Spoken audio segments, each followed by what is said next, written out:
बहुत बहुत स्वागत अपने YouTube channel commerce with Sanjeev sir में। और आज मजा आ जाएगा, बहुत ही अच्छा ये वीडियो मैं लेकर के आया हूं। चैप्टर नंबर 4 है और पार्षद सीमा नियम क्या होता है, क्या इसकी विशेषताएं होती हैं, क्यों तैयार किया जाता है, क्या क्या इसमें शामिल है, तो ये सारी चीजें आज इस वीडियो में होंगी। बहुत ही अच्छा वीडियो है और एक भी वर्ड ऐसा नहीं होगा जो आपके लिए रद्दी लगे। सारे के सारे इसमें जो वर्ड सिलेक्शन होगा वो पूरा का पूरा आपके समझ में आएगा और अच्छा लगेगा। तो आइए शुरू करते हैं और समझते हैं चैप्टर नंबर 4 के लिए, और जो कि हमारा है कंपनी के मूल प्रलेख, जिसको हम अंग्रेजी में कहते हैं main documents of company.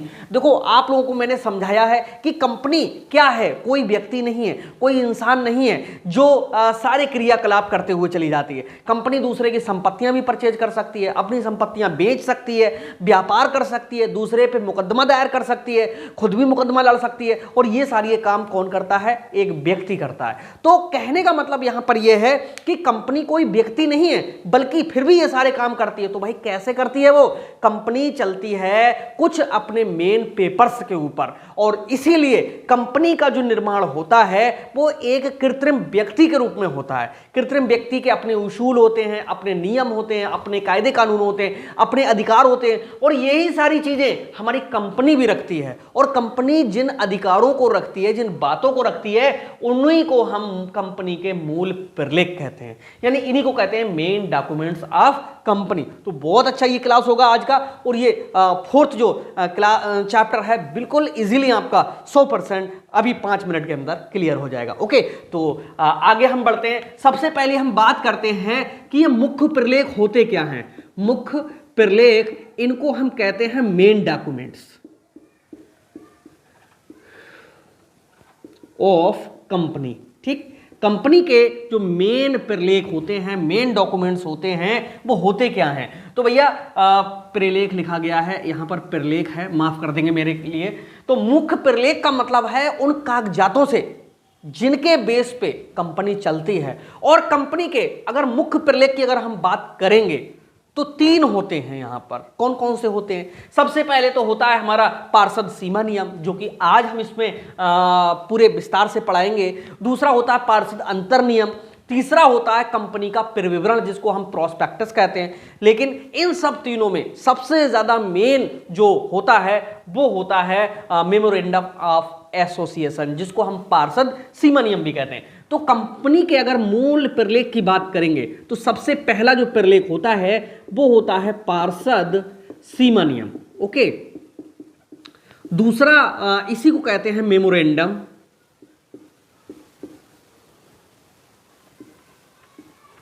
Of association.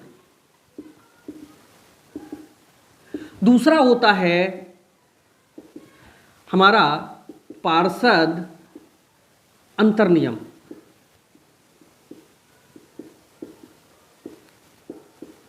Okay, यहां पर पार्षद अंतर नियम के लिए कहते हैं आर्टिकल ऑफ एसोसिएशन। ओके, ये मेन 2 तो डॉक्यूमेंट्स हैं ही है कंपनी के। और तीसरा होता है कंपनी का प्रविवरण,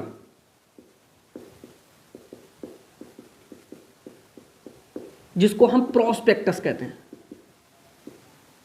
ठीक है, देखो, जो कंपनी का मेमोरेंडम ऑफ एसोसिएशन है, यहां से लॉन्ग क्वेश्चन जरूर बनता है, और इसकी कैरेक्टरिस्टिक्स और इसकी कैरेक्टरिस्टिक्स तीनों को हमें पढ़ना है। लेकिन सबसे पहले हमें इसी की पढ़ना, मेमोरेंडम ऑफ एसोसिएशन क्या होता है। देखिए, यही हमारा मेन डॉक्यूमेंट्स है, और जब भी कंपनी का पंजीकरण होता है, जब भी कंपनी का सम्मेलन होता है, तो इसी जो हमारा डॉक्यूमेंट्स होता है, इसी को सबसे ज्यादा ध्यान में रखा जाता है। और इसी में सारी जो बातें होती हैं वो इसी में लिखी हुई होती हैं। इसमें क्या क्या बातें मुख्य रूप से होती हैं मैं इस तरह से डिफाइन कर देता हूं कि आपको बिल्कुल समझ में आ जाएगा। हालांकि इसका मीनिंग भी पढ़ेंगे। पार्षद सीमा नियम से आशय उस कंपनी के प्रलेख से है जिसमें कंपनी की जो कंपनी का निर्माण होता है, कंपनी का सम्मेलन होता है, उसके संबंध में समस्त क्रियाकलाप लिखे हुए होते हैं। कंपनी कितना वर्क करेगी, कहां कहां तक वर्क करेगी, कंपनी का क्या उद्देश्य है, कंपनी के कौन कौन से क्षेत्र हैं, कंपनी के क्या अधिकार हैं, कंपनी के क्या कर्तव्य हैं। जिस डॉक्यूमेंट्स में ये सारी बातों का उल्लेख होता है उसी को हम पार्षद सीमा नियम कहते हैं। पार्षद सीमा नियम दो शब्दों से मिलकर के बना है, पार्षद प्लस सीमा नियम। पार्षद का मतलब होता है जिसको पार नहीं करना है, यानी इसी को कहते हैं हम एसोसिएशन, ठीक है। यानी कहने का मतलब यहाँ पर एक पार्षद शब्द को जोड़ा है तो हम यहाँ पर पार्षद शब्द का मतलब ही सीधा सीधा ये लेंगे कि नियमानुसार, ठीक है। और जो मेमोरेंडम होता है हमारा, उस मेमोरेंडम में पूरी की पूरी जानकारियां इस तरह से होती हैं कि उनको लिखित रूप में जितने भी उसके डायरेक्टर्स होते हैं, जो कंपनी बनाने वाला होता है, वो अपने हस्ताक्षर करके उसको प्रमाणित करता है कि हाँ हम ये सब करेंगे। तो कहने का मतलब है कि पार्षद सीमा नियम की जब बात करेंगे तो इसी में कंपनी के क्या लिखे हुए होते हैं, उद्देश्य लिखे हुए होते हैं जिनको हम ऑब्जेक्ट्स कहते हैं। इसी में जो है वर्क फील्ड लिखा हुआ होता है जिसको हम कार्य क्षेत्र कहते हैं, यानी कंपनी किस फील्ड में वर्क करेगी, ठीक है। और इसके बाद में कंपनी के क्या क्या राइट्स होंगे, यानी कंपनी के क्या अधिकार हैं, इसका भी हम पूरा इसी में वर्णन होता है। और इसके बाद में कंपनी की क्या लिमिट्स होंगी, यानी कंपनी की क्या सीमाएं, कहाँ कहाँ तक कंपनी वर्क करेगी। तो ये सारी बातें जिस डॉक्यूमेंट्स में होती हैं उसी को हम कहते हैं मेमोरेंडम ऑफ एसोसिएशन, यानी पार्षद सीमा नियम। अब दूसरा होता है हमारा पार्षद अंतर नियम। अंतर नियम क्या होता है, कंपनी को चलाने के लिए जो कंपनी के अंदर अंदर सारा सब कुछ मैनेज किया जाता है, यानी कह सकते हो कि कंपनी की जो मैनेजिंग प्रोसेस है वो किसके थ्रू होती है, अंतर नियम के थ्रू। यानी बिजनेस के अंदर कौन कौन से नीतियां बनाई जाएंगी, कौन कौन सी पॉलिसीज बनाई जाएंगी, कैसे कैसे वर्क किया जाएगा, किसको कहां पर सेट किया जाएगा, कर्मचारियों से कैसे वर्क लिया जाएगा, कितना उन्हें पे किया जाएगा, कैसे वर्क डिस्ट्रीब्यूशन होगा, ये बातें जिसमें होती हैं वो हमारा क्या होता है, आर्टिकल ऑफ एसोसिएशन होता है। ओके, ये दोनों प्रलेख कंपनी का जब समामेलन होता है तो वहां पर प्रेजेंट किए जाते हैं।